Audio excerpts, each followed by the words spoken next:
Hello everyone, I'm Sophie and I'm currently at Kechara Forest Retreat, Bentong, Malaysia.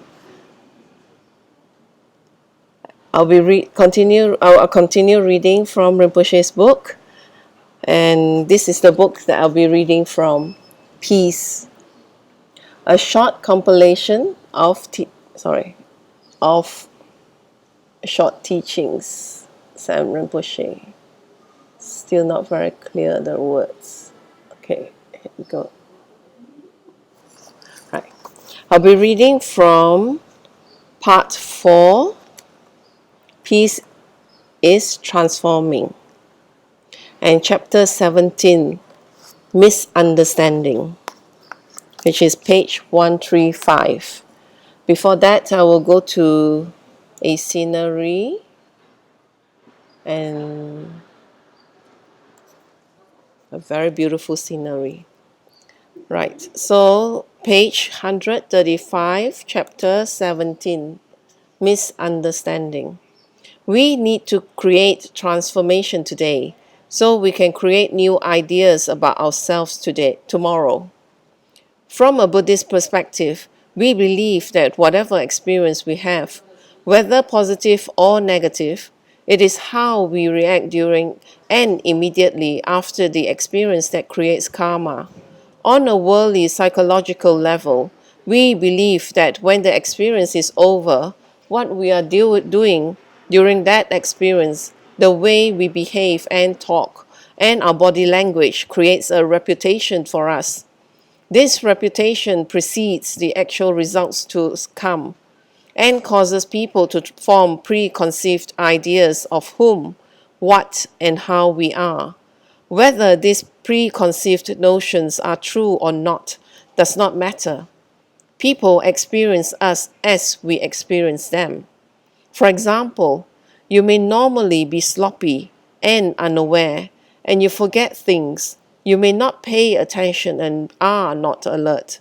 You may be full of anger and react negatively. You may be irresponsible, lazy, and like to hide behind your tears. You may normally forget to fulfill your commitments. Or you may be a person who is normally very responsible, very kind and gentle. You may be very skillful and enthusiastic. It will help. However, if you are a certain way over a long period of time, those attitudes or actions form preconceived ideas about you, and these preconceptions create your reputation. That reputation of you, whether true or false, creates more conceptions about you in others' minds. And that conception is what usually hurts us. We are always complaining and saying things like, I'm misunderstood. People don't understand me. We spend a lot of time explaining, justifying, and talking about ourselves to others. However, when we look at ourselves deeply, we have no results. We have no results, but we are very eloquent in explaining why we have no results in our life or in our spiritual practice. Why is it that we can explain why we have no results but lack an answer to do something to change it? Since we know why we have no results, we must also know the antidote. If we do not know of an antidote, there are two paths available to us. Find one in the Buddha or find one in a friend who has wisdom. We should not stick to our narrow views, actions, and ways of thinking because it brings us nowhere. It has brought us nowhere so far.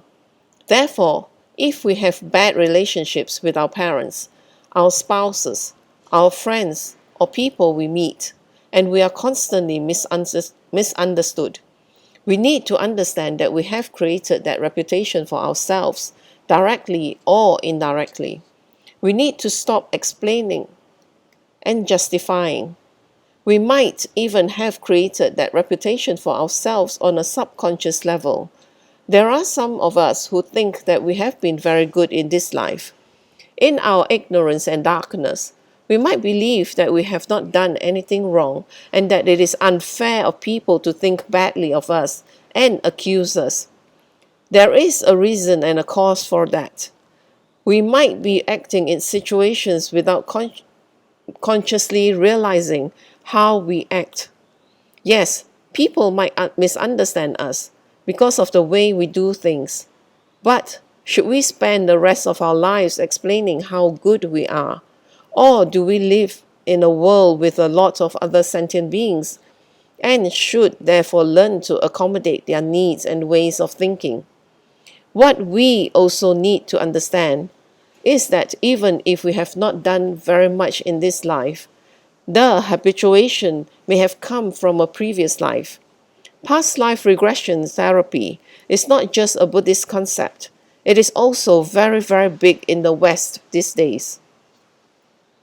If we have difficulty with certain people or situations, or even if we are not doing anything and people still accuse us or have certain views about us, we have to ask ourselves what we have done to create that misconception. People's preconceptions and notions about us arise from the way we have reacted to experiences in the past. If people think we are lazy or we shirk responsibility, we have to ask ourselves what we may have done to create that idea. We have two ways of dealing with this situation. If we have done something to create people's preconceptions about us, we should remain silent and change. If we have not, instead of trying to justify what we have done, we should realize that by the power of cause and effect, we may have created that perception from our previous lives. That habituation started somewhere, whether a year ago, 2 years ago, 3 years ago, a lifetime ago, or 10 lifetimes ago. It did start somewhere. The wrong way to deal with the situation would be to spend the rest of our lives defending ourselves, putting all of our energy into telling people how right but misunderstood we are, and not putting our energy into transforming ourselves. We only have a certain amount of energy and time. If we put all our energy and time into explaining everything around us, we might finally justify ourselves, but we would have achieved nothing by the end of our lives. If we have such a limited amount of energy and time, would it not be better to put it towards transforming ourselves so that the preconceived ideas about us will slowly crumble away? The change will not be as fast as when we explain and justify ourselves directly, but the change will be more effective and will last longer. We begin to transform ourselves not now by learning the Dharma, listening to the teachings, contemplating and meditating. We need to contemplate and incorporate the Dharma into our lives to create transformation today, so we can create new ideas about ourselves tomorrow. Let me give you an example of how to use Dharma to transform your life. I had a lot of difficult, horrible experiences as a child, both physically and mentally. I suffered lots of physical and mental abuse. My foster parents were very much against me practicing Buddhism. They threatened to make me go to college and get married because it was their way. They had even already chosen a girl for me to marry. They wanted so much for me to go to college and not pursue Dharma. They even resorted to saying nasty things about my Dharma teacher. They would spread rumors about him, saying he was having sex with all the women in the neighborhood. Some people believed them, but 90% of them did not. It didn't matter and I didn't care. If I had cared and if my parents had been successful in stopping me from practicing the Dharma, we would not be here today and they would have collected incredible negative karma. If I was to become a Dharma teacher and touch 1,000 people in my life, they would have stopped me from touching those people. When someone has a real and genuine desire to do Dharma, and we stop them, it is incredible negative karma. I resisted and fought. I ran away from my foster parents a lot, and I hurt them tremendously because I wanted to practice Dharma. I did not run away to hurt them, but I had to find the courage to do it anyway because I knew what I needed to do. Despite all that they did to prevent me from practicing the Dharma, I still respect and pray for them and make offerings for them because I know that how they acted was all they knew and that was their level of practice. I chose not to use those experiences to create a further reputation for myself. I choose not to take the anger out on myself or others. What I choose to do is to realize that I did something in a previous life to get that experience. Therefore, I accept it. By accepting, letting go, and forgiving, I purify that karma. It is done. That karma is used up. I cannot use it anymore. It is like a paper cup or a paper plate. Once I have used it, it won't be used by another person again.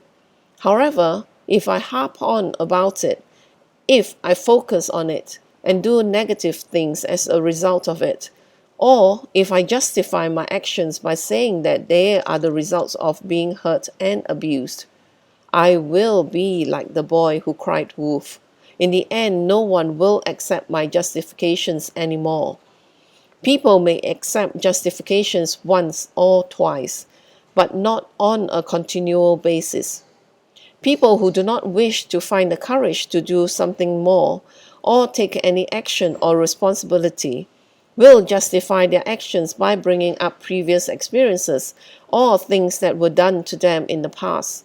They might say things like, "My husband was bad to me, my wife cheated on me, my mother was bad to me, and my father was a womanizer." They continuously use their previous experiences as an excuse for their state of being now. You may have had a horrible spouse in the past who cheated on you and lied to you. Or you may have had terrible parents who abused and beat you. And you did not get an education, so you had a difficult time growing up. Yes, that is what happened. And on a worldly level, we cannot deny it. I'm not saying that those past experiences have nothing to do with your state of being now. They may be contributing factors, but you need to examine what is contributing to your downfall right now. What is contributing to your lack of knowledge and your justifications right now?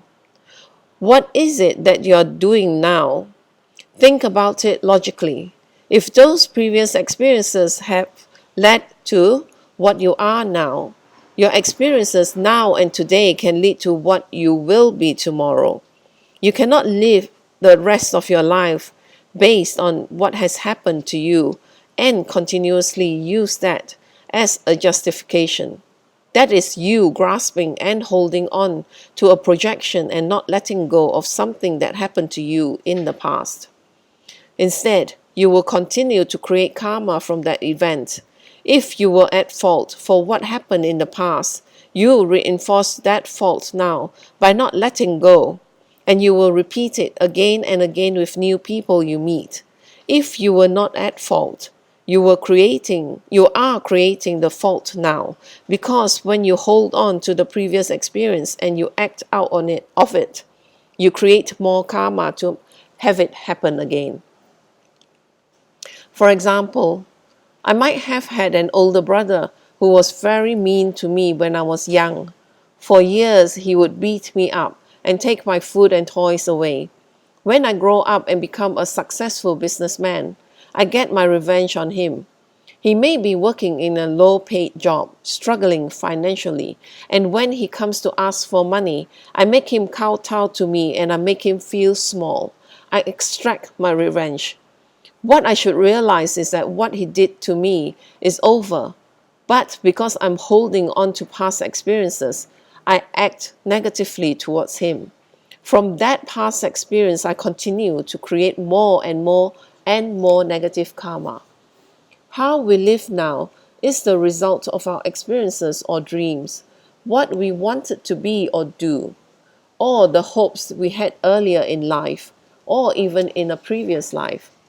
Although it is sometimes hard to understand, we should let go and know that those experiences and dreams do not affect us anymore.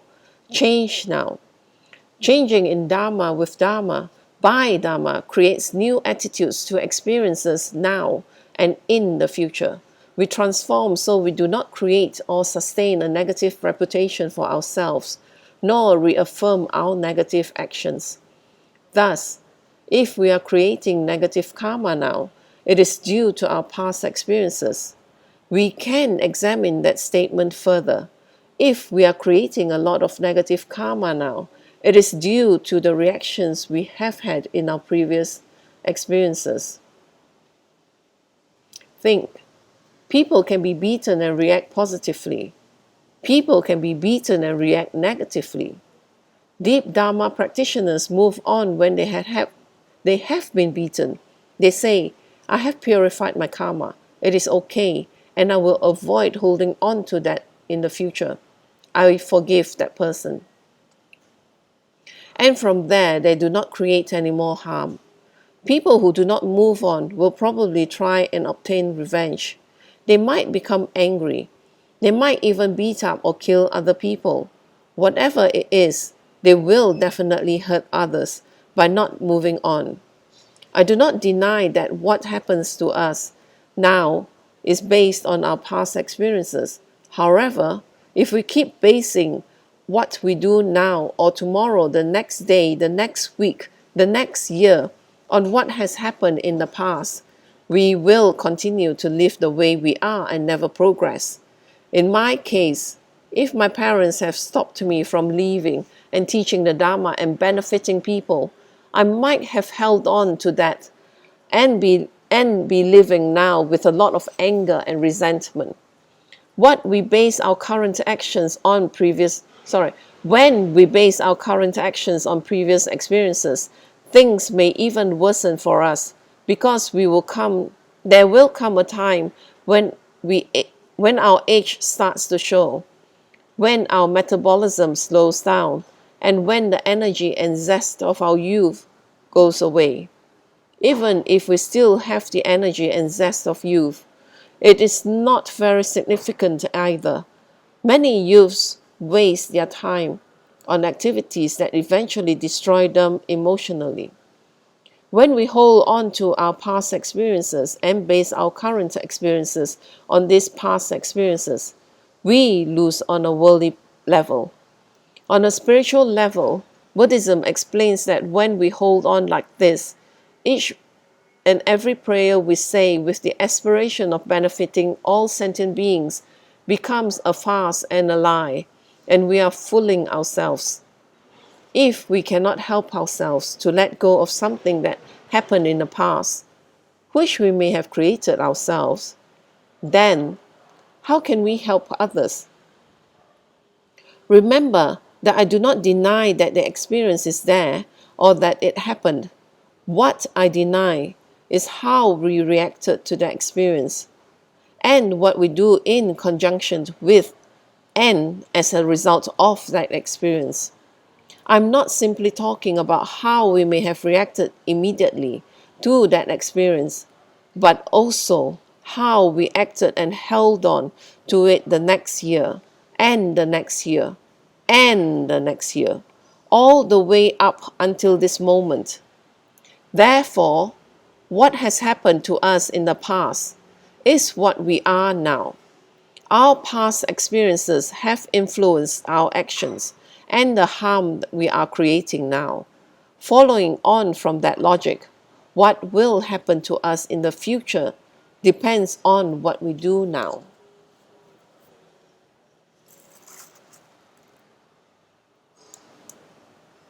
With that, I will end this sharing session for today.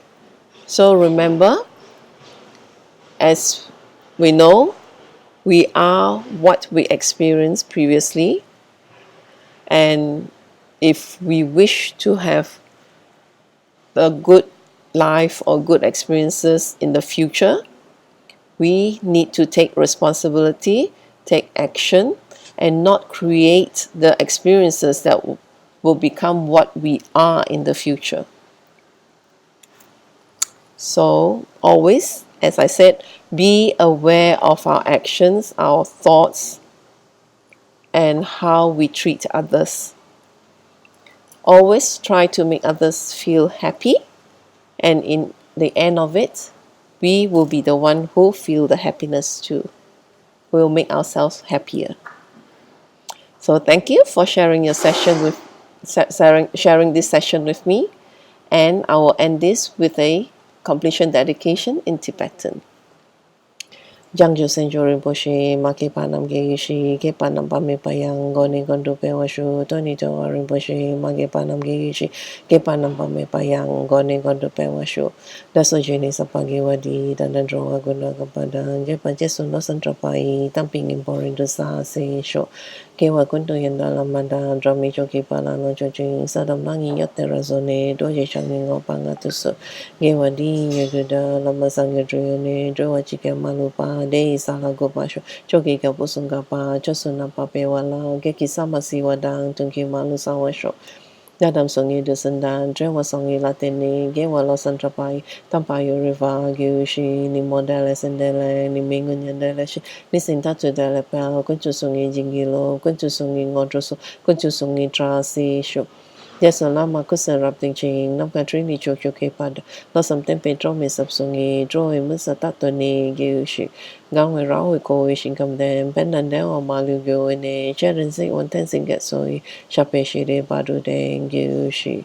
Home dumping otro malopa, then the dollar sound to so, go down then palo turnum, keep us so shake shook then sell. Thank you and hope that you have a good day.